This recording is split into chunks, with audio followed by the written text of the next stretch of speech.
tem razão? Quem tem razão, a defesa da imunidade é justificada, o projeto de emenda à Constituição em análise poderia blindar de fato os parlamentares. Houve muita polêmica pela urgência com que a Câmara tratou desse assunto, que é uma PEC, passou na frente de outros projetos, parece ser uma resposta à prisão de Daniel Silveira, do deputado que agora enfrenta processo na Câmara, processo pela PGR, outras investigações na Justiça, mas parece ser uma resposta para garantir alguma imunidade aos parlamentares. Houve muita polêmica interna no Congresso em relação a essa questão e para discutir esse assunto nós vamos contar com a participação aqui de Adriana Ventura, que é deputada federal pelo Novo de São Paulo, e Roberto Liviano, que é procurador de Justiça e presidente do Instituto Não Aceito Corrupção. Em princípio, começo falando com o Roberto Liviano. Então, Roberto, boa tarde. Boa tarde, Denise. Boa tarde aos ouvintes, internautas que acompanham a Jovem Pan. Boa tarde à deputada Adriana Ventura.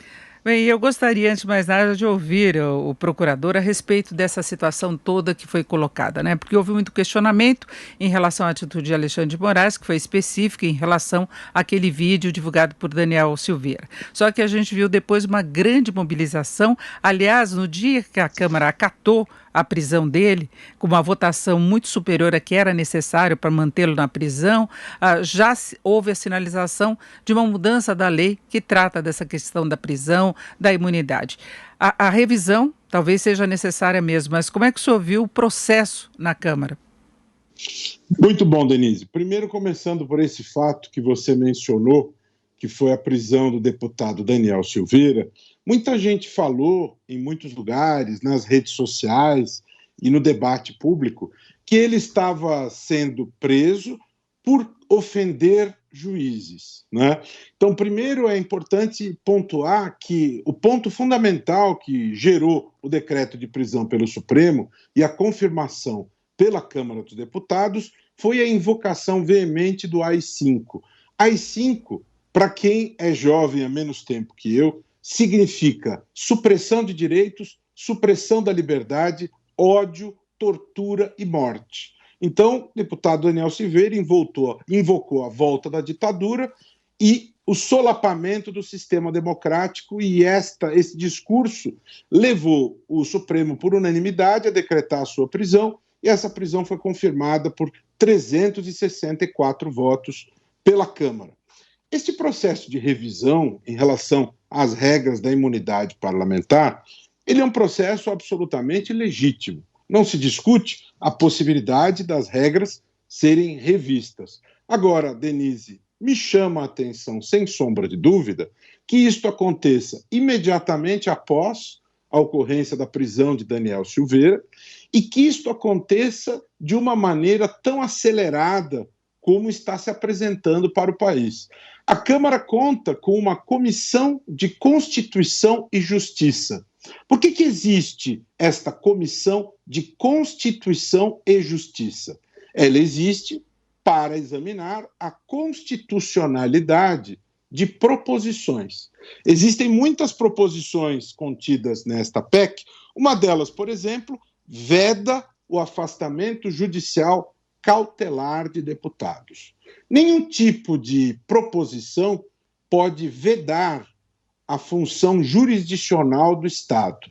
Nenhum tipo de proposição que mude a Constituição pode ferir o princípio da separação dos poderes executivo, legislativo e judiciário. Então, me chama a atenção este assodamento, esta pressa, não submeter isso a um exame de constitucionalidade rigoroso, até porque, se a coisa é feita nesta correria, Denise, deputada Adriana, depois o Supremo poderá ser chamado a examinar a constitucionalidade ou não desta mudança. E nós não podemos nunca perder de vista que o que se produz no Congresso Nacional, tanto na Câmara como no Senado, deve obedecer o princípio fundamental da supremacia do interesse público. Esse é o princípio fundamental maior da Constituição.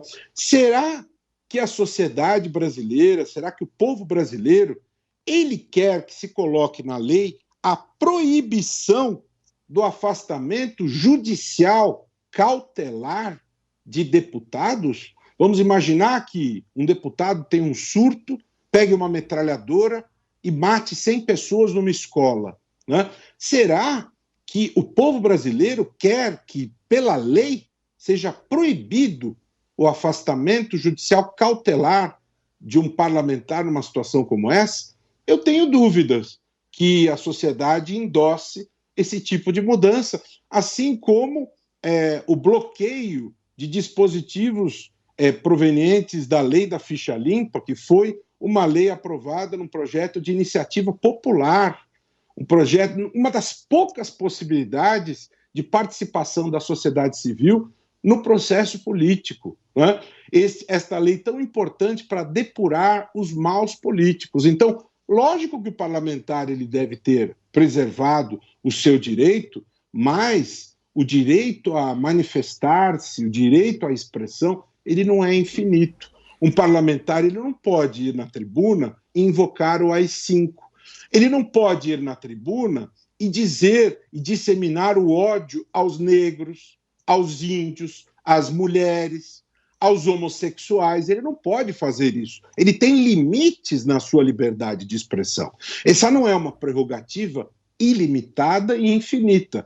Portanto, existem situações extremas em que que a prisão, que a reação no que ocorreu, o que ocorreu com Daniel Silveira, ela é cabível, né? Então, eu me preocupo muito com esta aceleração tão grande. Não vejo este mesmo nível de preocupação, por exemplo, em relação à prisão após condenação em segundo grau, que existe em todos os países ocidentais democráticos do planeta. Não vejo essa mesma preocupação em relação ao fim do foro privilegiado. Não vejo essa preocupação com as novas medidas contra a corrupção, com a reforma político-partidária de verdade. Não vejo esta pressa toda. No entanto, há uma pressa em imunizar os deputados sem debate, na correria. Será que isso é saudável do ponto de vista do interesse público? Sem falar que estão querendo também esmagar a lei de improbidade administrativa, retirando dali o artigo 11, que pune carteiradas, desvio de vacinas, nepotismo, entre outras coisas mais. Exatamente, passa a ideia de impunidade não apenas nessas questões de declarações que seriam absurdas, como no caso do deputado Daniel Silveira, mas também improbidade nessa questão até de vacinas e tanto o procurador Roberto Liviano como a deputada Adriana Ventura já tomaram iniciativas contra a corrupção em meio à pandemia, desvio de recursos em relação a isso. Agora, deputada Adriana Ventura, eu queria saber como é que a senhora viu essa mensagem que está sendo passada para a sociedade de uma tentativa de os próprios parlamentares se protegerem contra a punição.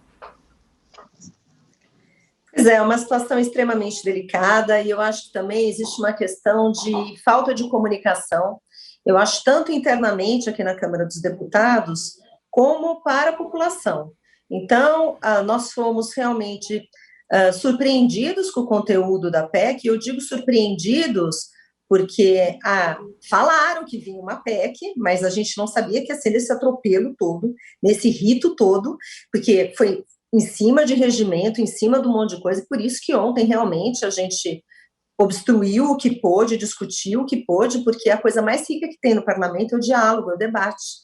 E o fato é que um tema tão sensível, num momento tão delicado, onde a gente está vivendo crise de valores morais, crise da gente como nação, né? A gente está numa crise profunda, muito mais do que política, institucional, muito mais do que crise sanitária, muito mais do que crise econômica, e aí vem uma mensagem dessa e ainda mexe justamente com aquele ponto que fala de parlamentar. Então, a gente está falando de foro privilegiado, que é uma demanda da sociedade. Então, foi muito sensível o que aconteceu aqui.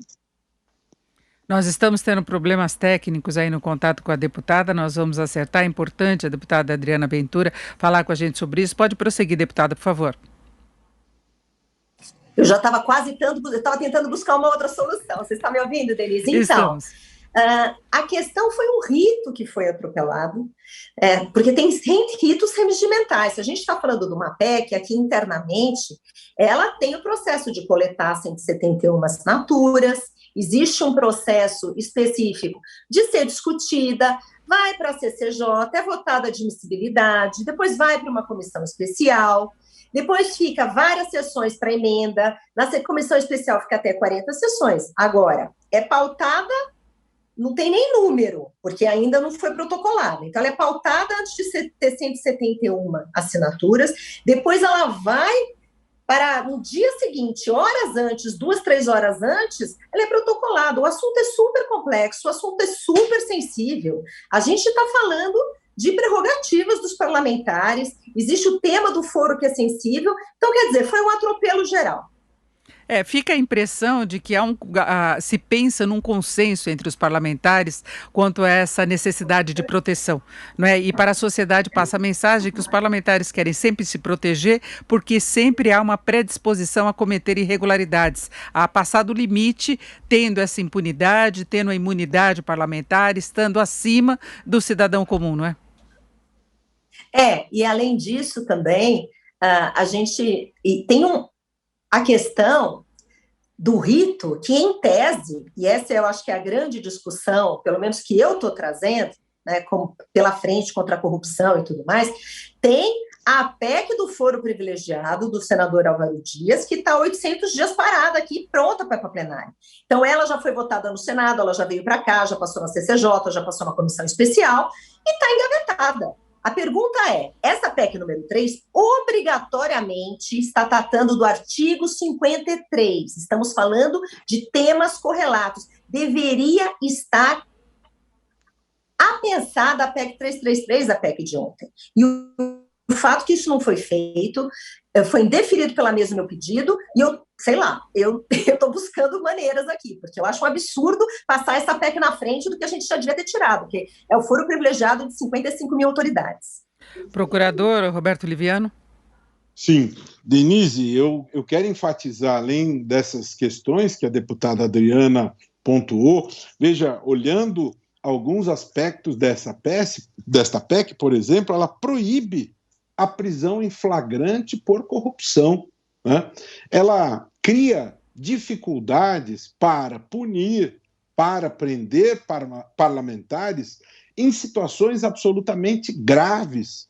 A mensagem que o líder do governo, o deputado Ricardo Barros, transmitiu à sociedade numa entrevista extensa dada ao jornal Estado de São Paulo anteontem foi algo bastante significativo, bastante sério, e que vem nesse mesmo contexto. Ele louvou, com todas as letras, com todos os pontos e acentos, o nepotismo como uma política de Estado, né? O nepotismo, ele era uma prática utilizada no tempo da monarquia, em que o poder era transmitido por consanguinidade. Quando nós adotamos o sistema republicano, democrático, o poder se adquire através de eleições, por decisões tomadas pelo povo, e os cargos públicos, eles são ocupados através de recrutamento por concurso, por meritocracia. Defender, bradar o nepotismo como política de Estado é afrontar de maneira absurda a Constituição que consagra o princípio da impessoalidade, é afrontar a meritocracia, é afrontar o princípio da moralidade. E esse discurso, ele não é apenas uma coisa filosófica, utópica, aberta, não. Ele é colocado porque se pretende eliminar da lei o artigo 11 da Lei de Improbidade, que é o artigo com o qual o Ministério Público enquadra, responsabiliza e pune a prática do nepotismo. Então está se banalizando, está se naturalizando a violação ao patrimônio público. O nepotismo, a carteirada, o desvio de vacinas, o desrespeito à lei de acesso à informação, com a qual vocês, jornalistas, Denise, obtêm todos os dias informações relevantíssimas para garantir o direito constitucional de acesso à informação para todos os cidadãos, não é? Então, se um agente público não oferece essas informações, ele pratica ato de improbidade definido no artigo 11. O líder do governo e o próprio governo apoia a supressão disto. E não só isso, instituir prazo para durar o inquérito civil qualquer que seja a gravidade do caso. Ou seja, eu estou pontuando isso, Denise, porque não se trata de algo isolado. Esta PEC da imunidade, que está sendo colocada aí neste atropelo, não respeitando outros temas que estavam aí há muito tempo, dependendo de deliberação do Congresso, esta proposta de esmagamento literal da lei de improbidade administrativa, entre outras proposições, são extremamente graves, preocupantes. Está de parabéns a Rádio Jovem Pan de colocar isto em pauta para o ouvinte, para o internauta, que deve ficar absolutamente antenado em relação a isso, cobrar o seu parlamentar, o seu representante, para que ele delibere de maneira respeitosa, de maneira leal, fiel ao interesse público. Não é isso que a sociedade quer. Nós não queremos desproteção social, nós queremos combate firme à corrupção, queremos a lei de improbidade da maneira como ela está colocada. Vamos discutir proteções aos parlamentares, não há problema, dentro do rito legal, dentro do debate, com amadurecimento democrático. Vamos ouvir a Comissão de Constituição e Justiça. Ministros do Supremo já estão dizendo que, da maneira como foi apresentada esta PEC, ela fere de morte a Constituição. Então, o que está se querendo? É uma guerra entre poderes? Não é possível avançar, caminhar desta maneira. Então, o presidente Arthur Lira, que acaba de assumir, ele precisa realmente fazer valer os ditames democráticos. Aliás, ele está falando em mudar leis eleitorais através de grupo de trabalho, fazer discussões em grupo de trabalho, e o TSE já reagiu. Não é assim que se faz. É necessário ter debates, amadurecer isso, fazer audiências públicas. Quando você fala em mudar a regra do jogo eleitoral, você precisa amadurecer as mudanças. Você não pode impor isto de cima para baixo, de maneira autoritária. Isso é desrespeitar a essência democrática que nós precisamos ter como norte fundamental, assim como a supremacia do interesse público. Cuidar do país não é cuidar do mercadinho da família, do açougue, da quitanda, do sacolão. É interesse público, é interesse da sociedade. E os princípios mais caros da administração pública, que estão delineados na Constituição, precisam ser observados com rigor por todos, especialmente por aqueles que lideram o Congresso Nacional. E deputada Adriana Ventura, como o procurador chamou a atenção, tem uma sequência de ações e de iniciativas que dão essa ideia de busca da impunidade. Basta ver o que está acontecendo com relação à Lava Jato, possibilidade de revisão de processos, de condenações, se pode sim questionar determinados procedimentos, mas toda essa orquestração que se tem de vários partidos contra o que foi apurado e as punições que estão em andamento e processos também, não é? E isso, na verdade, desde o ano passado, com os eventos da frente, a gente tentou resgatar isso, porque começou um ataque, uma série de ataques à Lava Jato, e isso se refletia, sobretudo, nas narrativas, né? Narrativas que, na minha visão, desonestas, canalhas, e a gente tentou um movimento contrário até para falar, olha, aqui dentro tem gente sim, mas há uma ofensiva, eu diria que, a exemplo do Mãos Limpas, estão fazendo uma desconstrução, estão invertendo uma narrativa. Agora a Lava Jato é responsável pelo desemprego. A Lava Jato, assim, ela virou a grande vilã. Então, é uma inversão completa de valores, falam de coisas deturpadas, e a gente está num momento delicado que agora eu acho que realmente, se aqui é a casa do povo, tem que prevalecer a casa do povo. Então, iniciativas todas que vêm da sociedade civil, da população, elas são muito relevantes, Denise, porque senão a gente fica preso a um monte de narrativas que não tem nada a ver com a realidade, tem a ver com o que querem que os outros acreditem. Então, eu acho que todos têm que ficar bem atentos à população, e acho que a sociedade civil, as organizações, né, está aqui o nosso Roberto Liviano, o instituto dele, Não Aceito Corrupção, e vários outros que fazem um trabalho de conscientização, de apontar, porque, como disse já o Liviano, o debate é importante. Então, ele falou da lei de improbidade, inclusive está sendo discutido aqui, porque existe Agora, uma nova formatação, né, desse relatório, uma busca de consenso. Então, ontem mesmo teve uma reunião e as pessoas sugeriram e criticaram, trouxeram pontos, dolo específico, dolo genérico, e ficou de essa construção ser feita, porque o que não dá é para a gente ser pego de sopetão, não chegar lá na surpresa, ver que tem várias coisas que respingam em outras, né? Ontem o meu susto foi a lei da ficha limpa, eu falei, como assim? Uma lei de iniciativa popular, que é orgulho, como que vão mexer com isso? E depois a própria relatora pontuou que isso ia ser retirado, porque tinha impacto.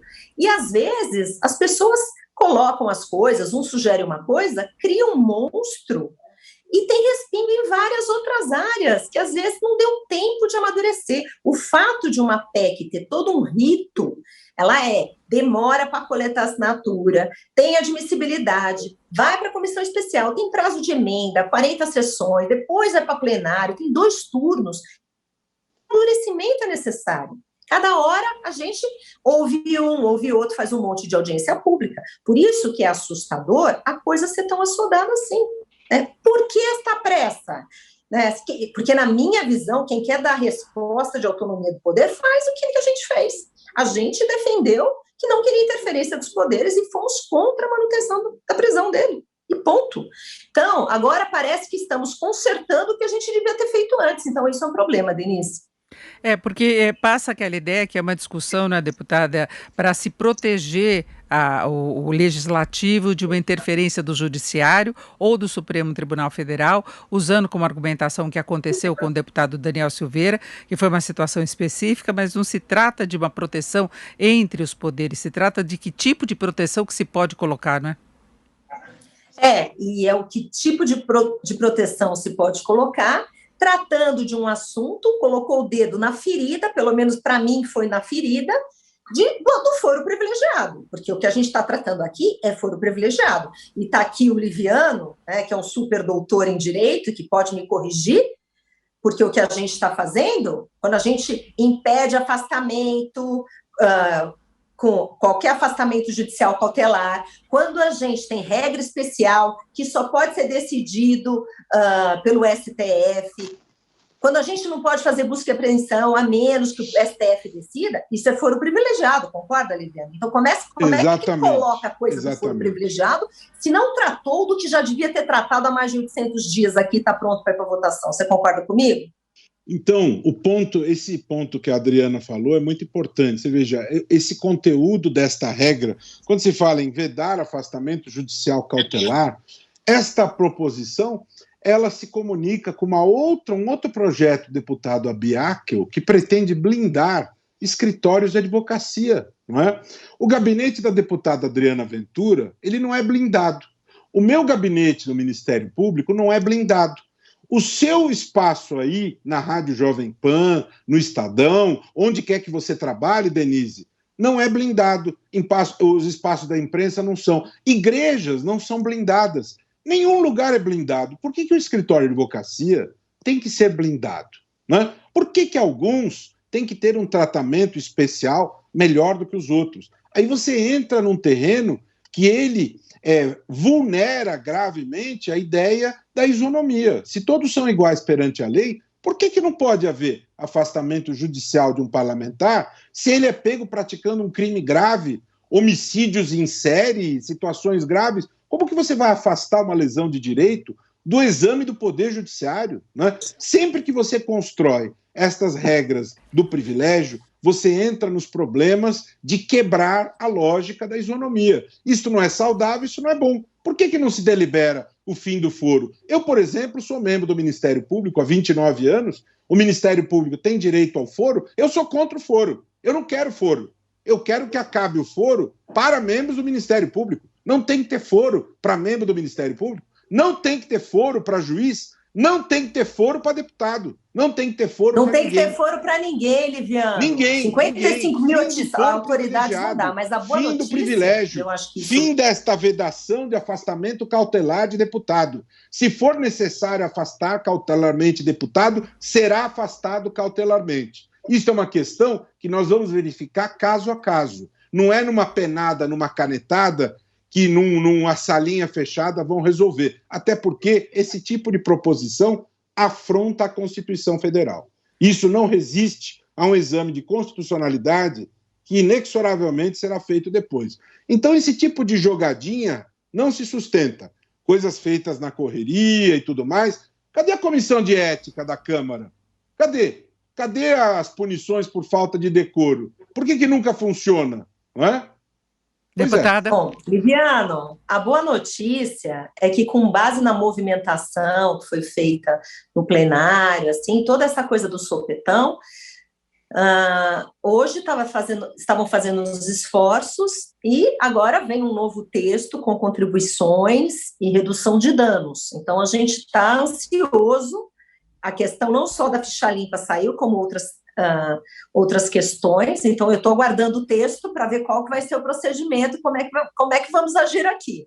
Mas, de qualquer maneira, estão nessa construção. O trabalho de redução de danos, então houve uma abertura da relatora, até porque tinha que haver, porque ontem, se a gente pensar, a última votação, tinham 304, né, do outro lado, e para aprovar uma PEC precisa de 308. Então, eles sabem que tanto isso, a sociedade civil, todo mundo teve a sua parte de contribuição, foi essa união de esforços que fez com que isso fosse precário. Eu acho que é por aí que a gente vai. A gente exige diálogo, exige debate. E, deputada, vamos lembrar que uma coisa que chama muita atenção da sociedade é a quantidade de deputados, de parlamentares que têm processos, muitos que voltam e continuam trabalhando normalmente, que não têm punição externa e não tem punição interna no próprio parlamento, né? Exatamente. Isso é verdade. Olha, a Comissão de Ética voltou essa semana, então foi sorteado o deputado Fernando Rodolfo, que vai ser o relator da deputada Flor de Lis, e tem outros casos aqui, né, do Daniel Silveira e outros mais graves, que eu estou esperando. A gente vai fazer, inclusive, um requerimento, porque existe realmente uma coisa interna. Então, se o poder tem que resolver, o poder, né, tem que resolver. O que não dá é para fazer corpo mole e as coisas ficar essa lambança, porque, na minha visão, é um absurdo nós termos casos aqui de corrupção, de questões internas que não são levadas de maneira clara, né? A comissão de ética tem que funcionar para todos os casos. Agora, deputada, nós estamos chegando quase ao final. Entre a proposta original que foi apresentada, qual foi o seu maior ponto de discordância, além de todo o procedimento, né, de atropelar todo o protocolo que deveria ter tido para aprovação de uma PEC? Que ponto que a senhora julgou mais inadmissível? A questão do artigo 14, que falava do duplo grau de jurisdição, porque daí afetava diretamente na questão de elegibilidade, mexia na lei da ficha limpa. Esse, para mim, foi um ponto que o povo tem orgulho, que é de iniciativa popular. Então, eu achei isso. Deputada, dá para repetir novamente? E os outros... Deputada, por favor, repete, porque o som nós não conseguimos entender e eu acho importante essa sua colocação. O ponto que mais me incomodou ontem, primeiramente, foi o artigo 14, que é o que tratava do duplo grau de jurisdição, que mexia com a lei da ficha limpa, né, a questão da elegibilidade. Então, isso era uma coisa que me incomodou profundamente, porque, na minha visão, é uma lei de iniciativa popular, aqui é a casa do povo e a gente vai em cima de uma lei que o povo fez. Então, essa para mim, foi o pior. Mas como isso, a relatora afirmou que ia retirar, que seria retirado, e tirou, né? Segundo informações, isso foi tirado. Os outros dois pontos é o que a gente já levantou aqui, do próprio artigo 53, que é o que fala do foro, a questão da medida cautelar e a questão de busca e apreensão. E eu não sei como vão ficar esses pontos, então estamos aguardando para ouvir. A gente fez, inclusive, um trabalho junto com a relatora, os deputados, o Gilson Marques, que é advogado, inclusive, trabalhou junto com a relatora para ver se podia melhorar esse texto, e eu estou aguardando esse texto. A sessão é agora às 3h, então daqui a pouco saberemos, mas esses eram os 3 pontos nevrálgicos na nossa visão. Perfeito. Denise, pois não. Peraí, Denise, mas o mais grave de tudo, que é regimental, mas eu acho que para mim é um ponto nevrálgico, é que a gente está discutindo o foro, e a PEC do foro privilegiado, que é um pleito popular, não foi apensado. Então, eu já pedi, e vou pedir pessoalmente ao presidente Arthur Lira, que resolva esse assunto e cuida, porque fica muito feio para essa casa ter há 3 anos parado a PEC do foro, tirar o foro privilegiado de 55 mil autoridades e a gente tratar do foro e esquecer a PEC que está engavetada. A gente faz uma PEC a jato, mexe com o foro, mas a PEC do foro de 3 anos do senador Álvaro Dias continua na gaveta. Perfeito, então vamos fechando por aqui o nosso debate. Quem tem razão, a defesa da imunidade é justificada. O projeto de emenda à Constituição, em análise no Congresso, pode brindar parlamentares. Eu agradeço muito a participação de Adriana Ventura, que é deputada federal pelo Novo de São Paulo, e também de Roberto Liviano, procurador de Justiça e presidente do Instituto Não Aceito Corrupção.